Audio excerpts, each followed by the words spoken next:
वैद्युत द्विध्रुव को किसी भी वैद्युत क्षेत्र में घुमाने पर किया गया कार्य W = EP cos θ1 minus cos θ2 से निकालते हैं। इसका चित्र बनाया गया पिछले वीडियो में बनाया गया ना, उसमें क्या किया गया था। इसमें किसी वैद्युत द्विध्रुव को माइनस और प्लस क्यू आवेश को एक दूसरे से अल्प दूरी पर रखकर आप वैद्युत क्षेत्र में थीटा कोण पर रखे थे। जब थीटा कोण पर रखे थे तो उसका निगमन किया गया, अगर इसको घुमाएंगे तो घुमाने में किया गया कार्य W = EP cos θ1 minus cos θ2 से निकालते हैं। लेकिन घुमाने की जो क्रिया है वो 3 तरह से अब देखी जाएगी विशिष्ट स्थितियों में। अब घुमाए तो पता नहीं कैसे घुमाए हैं। चलिए, ऐसी थी पहले, ये स्थिति थी बोर्ड की। अब शायद घुमा को ऐसे लाएंगे, चाहे घुमा कर पहले यह स्थिति मेन स्थिति यह थी, घुमा के लिए आए समांतर, मेन स्थिति यह है, घुमा के लिए आए सीधा, मेन स्थिति यह है, घुमा के लिए आए विपरीत। 3 तरह पर। अब तीनों के कंडीशन में यह हमको निगमन करना है छोटा सा कि सूत्र का व्यापक पद कब होगा, जब वैद्युत द्विध्रुव को वैद्युत क्षेत्र के समांतर रख देंगे। ऐसे है, ऐसे ले आएंगे। वैद्युत द्विध्रुव को वैद्युत क्षेत्र के लंबवत रख देंगे, ऐसे है तो सीधा ले आएंगे। वैद्युत द्विध्रुव को विपरीत दिशा में कर देंगे, ऐसे है तो घुमा कर ऐसे ले आएंगे। इसमें θ1 क्यों फिक्स होता है? θ1 यानी पहला जो कोण है त्रिज्या के साथ वो 0 अंश ही निर्मित करेगा। बाद में समांतर के लिए कितना रखेंगे, थीटा रखेंगे, लंबवत के लिए 90 अंश रखेंगे, विपरीत के लिए 180। तो बात की बात है। क्यों θ1 फिक्स है? क्योंकि ध्रुव फिक्स है। किसका? वैद्युत द्विध्रुव का ध्रुव फिक्स है। ये ध्रुव फिक्स रहेगा। जैसे मान लो, देखो ऐसे वही है, समांतर वही है, यह ध्रुव वही है, अक्ष बिंदु फिक्स है। समझ रहे हो? जहाँ ध्रुव है ना, ध्रुव से ही आप क्या कर रहे हैं, लंबवत रख रहे हैं, समांतर ला रहे हैं या विपरीत कर रहे हैं। ध्रुव फिक्स है। ध्रुव पर फिक्स यानी ध्रुव बिंदु फिक्स होने के कारण θ1 का वैल्यू कितना रखेंगे, हमेशा 0 अंश। अब चूंकि ये सिरे बदल गए, सिरा कभी पूरब है, कभी पश्चिम है, कभी ऊपर की ओर है, तो θ2 चेंजिंग होगा। और θ2 किस प्रकार चेंजिंग होगा? तो जब आप समांतर दिशा में रख रहे हो, तो जब पहला अंश 0 हो गया समांतर दिशा के लिए, तो दूसरा कोई कोण नहीं बचा। क्योंकि जब कोई वस्तु समांतर रखी जाती है तो θ1 तो 0 हो गया, तो θ2 कुछ बचबे नहीं करेगा, क्योंकि वो भी 0 लिखा जाएगा। और जब सब 0 तो खत्म। तो आप कहोगे किया गया कार्य 0 है, लेकिन ऐसा नहीं है। इसीलिए चूंकि समांतर दिशा में केवल एक ही कोण निर्मित हो सकता है।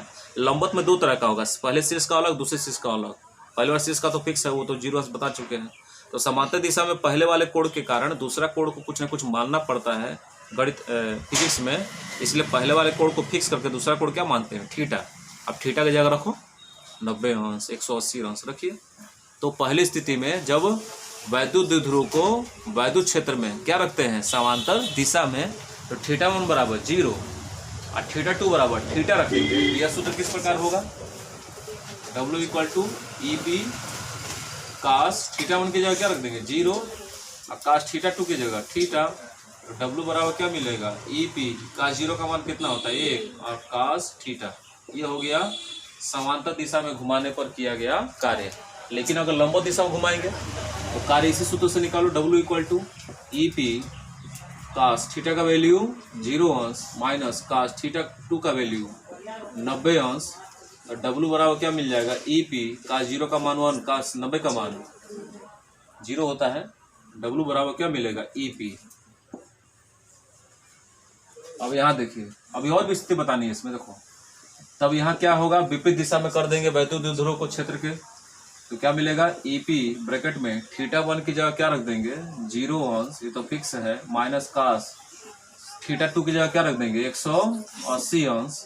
तो W बराबर मिल जाएगा EP cos 0 का मान 1 होता है। और ऐसे हल करिए, cos 0 का मान 1 होता है और cos 180 का मान भी -1 होता है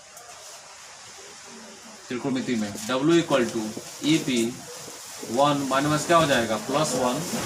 तो W बराबर क्या मिल जाएगा, सिंगल 2 मिलेगा, 2 में इसका इंटू 2 EP।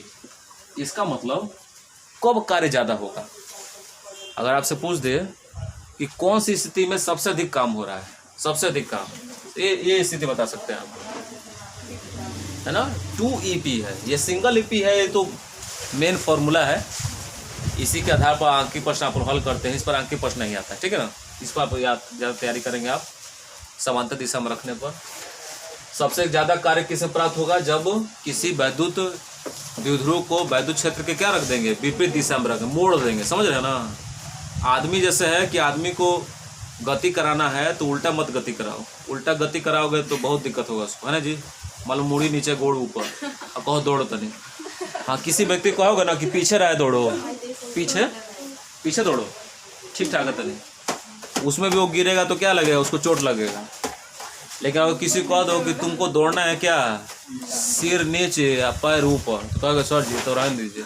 तब तो ये तो W=EP, ये दुगना EP वाला लग गया काम।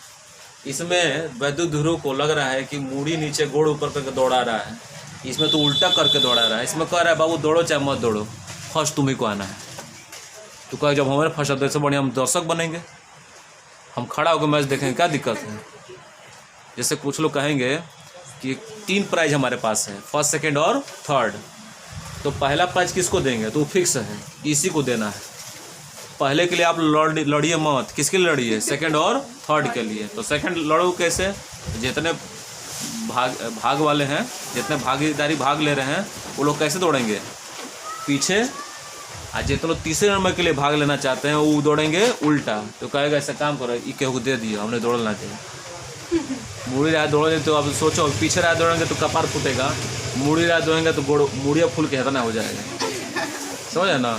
तो आप कभी भी किसी भी वैद्युत क्षेत्र में वैद्युत द्विध्रुव को क्या कर रहे हैं, घुमा रहे हैं, तो उनके द्वारा किया गया कार्य का व्यापक सूत्र याद करिए। सुनिए यहाँ देखो, कार्य कितने तरह से करेंगे, 3 तरह से, समांतर दिशा में, लंबवत दिशा में और विपरीत दिशा में, याद रखेंगे। चलिए इसको याद रख लें।